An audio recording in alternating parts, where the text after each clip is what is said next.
Hey everybody, how's everybody doing today? I'm taking a quick break. I've been doing some writing on my new book, The Demon Cloak of Hanael. I want to stop for a minute, take a break here. I want to talk to you a little bit about another book of mine published. Halloween season is here. And, I'm all about the horror books, I'm all about the horror movies. So, I'm going to talk a little bit about the second book of my folklore series, Baba Yaga. I first heard about Baba Yaga a long time ago from, believe it or not, Dungeons and Dragons. There's a little campaign with her in it. Ever since that point, I've been like, Baba Yaga's an interesting character, so I read more about her, the folklore and everything, and a lot of interesting stuff. But I didn't want to make this book like a biography about the real Baba Yaga, so I threw my own little twist into it. So what I want to do is read to you a small little piece of the book. I'm just going to read the prologue. There are hundreds upon hundreds of creatures in our world that are from the realms beyond. There's the fairy folk from a dimension much different than our own, and they walk among the mortals of this universe. There are monsters that are of this physical plane as well as those from the furthest reaches of the multiverse. There are demonic entities that move to and from the spirit world of the afterlife. But perhaps the most disturbing, when you think about it, are the mortals who choose to become supernatural beings for a wide variety of reasons, known only to themselves. During the great flood that God sent to the earth, many of these creatures fled our world and returned to their own plane of existence or to other worlds out there in the universe. Some even managed to sneak on board the ark to survive. Our mythology and folklore speaks of these people. Perhaps one of the most tragic of these tales is how Baba Yaga, as we know her, came to be.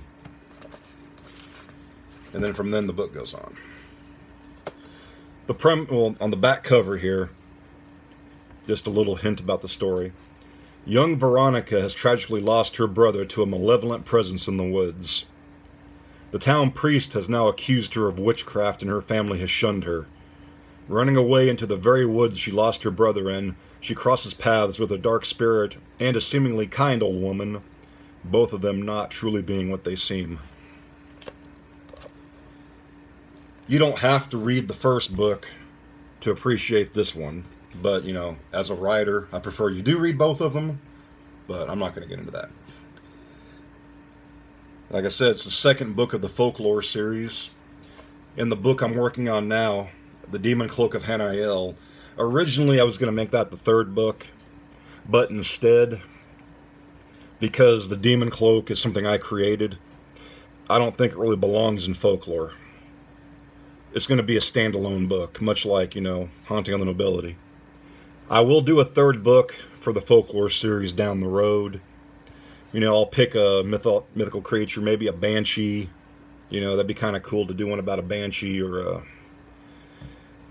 Well, I know Red Cap is generic, and then Baba Yaga is specific. I just didn't want to call it witch. At least with Baba Yaga, you kind of know a little bit about what the book could be. But enough of my yammerings. It's time for me to get back to work. These books aren't going to write themselves. So for now, I bid you good day. Happy early Halloween. And if anybody wants an autographed copy of Baba Yaga, message me and let me know. I have a few on hand. I do want to save most of them, though, for the book signing coming up on the 28th.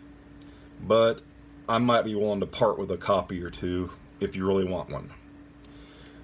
We'll discuss, it's going to be cheaper than buying it online.